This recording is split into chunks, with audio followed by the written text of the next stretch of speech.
day. I see it snowing all over the country. Houston, I think New Orleans got snow for the first time in 15 years. And it's just cold as a mofo in Detroit or in Michigan to be in general. But yeah, man, so I heard the rumor going around is that Terence Crawford, it could be fighting Derevyanchenko as a tune-up fight. Derevyanchenko, I think he's the guy that's fought between 60 and 68. He might have fought a little bit lower than that. Not the biggest guy in the world, no Diddy. But compact, kind of built like Canelo. Got really good footwork. Last time we seen him, I think he suffered an injury versus Christian Mbili. Where he showed a lot of heart. I mean, obviously, a lot of people thought he gave Triple G the business. So yeah, that's the rumored fight for blood right now. I mean, it is a tough fight. You know, Derevyanchenko got some miles on him.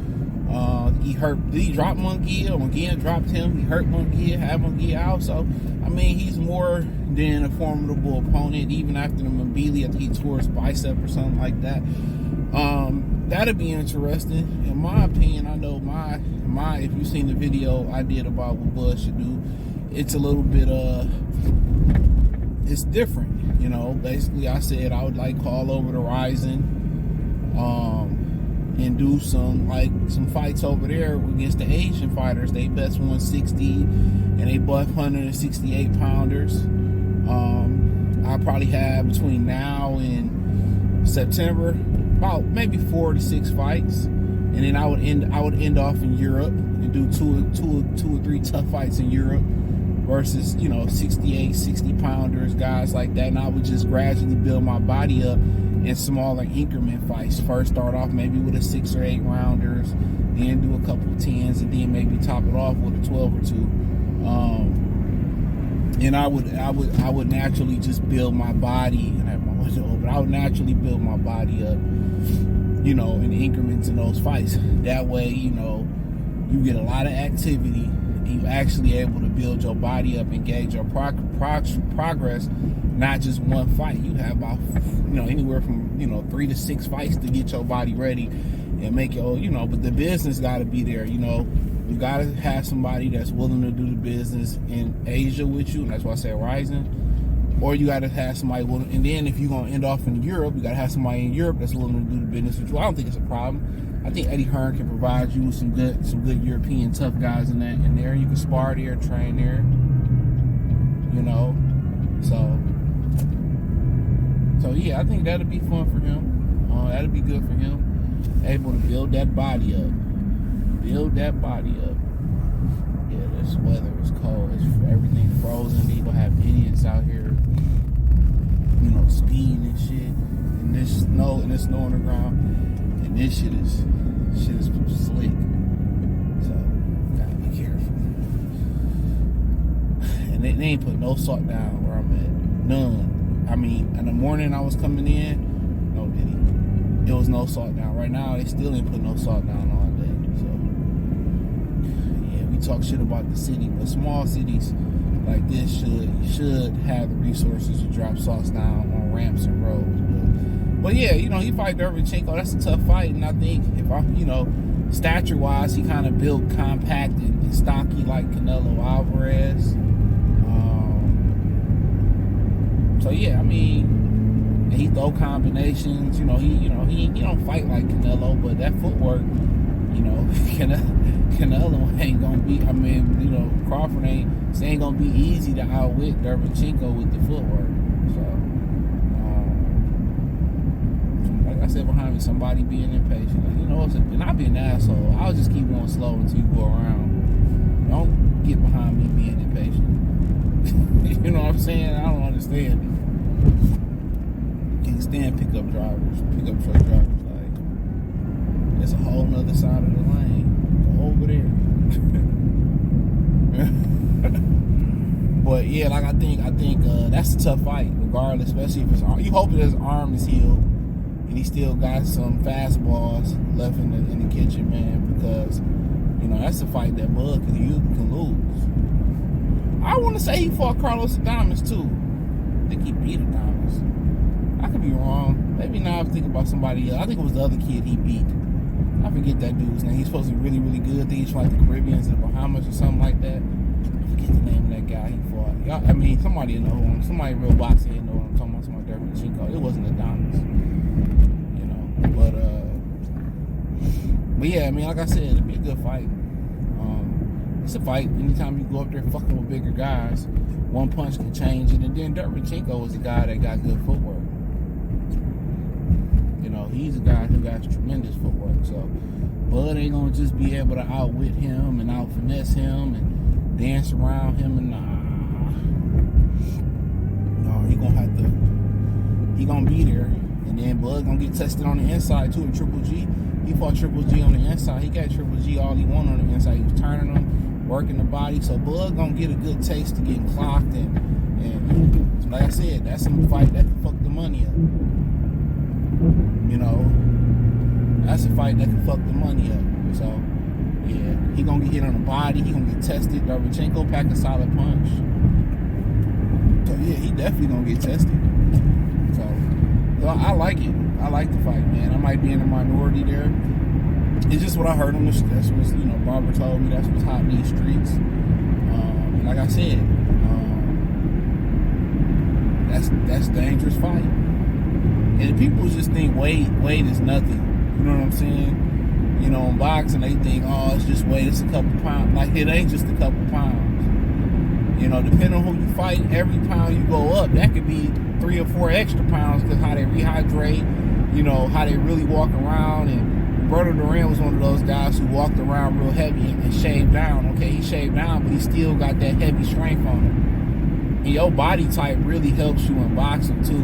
If you one of those guys that can cut the weight fast but still maintain the strong frame, the strength that that your frame have from gaining that weight, that's how a lot of guys do it. And people just think it's nothing that I could just bypass and roll through weight classes. And just, nah, man, and for every pound you move up, that may be anywhere from 3 to 5 pounds that some of those natural guys in the next weight class move up. So every pound you move up, you know what I'm saying, that's 3 or 4 pounds depending on the fighter the fighters you compete with moving up. So if you're moving up 7 pounds times 3, so that's really 21 pounds. You know, oh, he came from here, he started from there. At the end of the day, at one point, I was considered, my parents thought I was going to be a shorter guy. You know what I'm saying? But I shot up. That changed anything. I'm a bigger guy. You know, like Canelo. People say, well, Canelo is a smaller guy. And, you know what I'm saying? And he's a smaller guy. And woo, woo, woo, woo, woo, and whatever. He came from that. He's a bigger guy now. He's been eating. He's been training up there. His body then got adjusted to being up there and the whole nine. He's then made the adjustment. He's had time to acclimate. He's had time to tinker with the weight. How I feel. Okay, I can improve here, or I got time to feel the punches. See, people just think it's weight, bro. Like, it's not. It's not just a pound. You know what I'm saying? And it got a lot of how you gonna carry the weight and how can you take the punch and the physicality of the next weight class. How can you take that physicality? The grind, the shoulder bumping, the hitting on the shoulders, on the inside, laying on you, the mental and physical pressure. It's just not mentally and physically you moving up, but mentally how can you move up? But mentally how can you move up? And that's a phenomenal feat. Mentally, how can you move up? So you gotta remember that. Mentally, how can you move up? Now, come on, now you can go faster than what you're going. You have to be a dick on it. But yeah. So I think it's a dangerous fight. And you know, a lot of people, oh, but it's just, Derevyanchenko ain't no big dude that's just not skilled. You know, he can move with you, he can turn with you, he can box with you. You know, he can do a lot of things with you.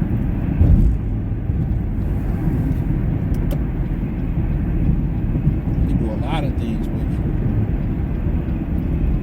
now that I got older, he want to speed up. He pulled the me on me. But yeah. But yeah, it's, like I said, I don't know if it's true. It's just what's hot in these internet streets. So, I don't know. But I don't mind seeing it, but it's dangerous. It's dangerous. You know, Danny Jacobs really couldn't, but they trained together.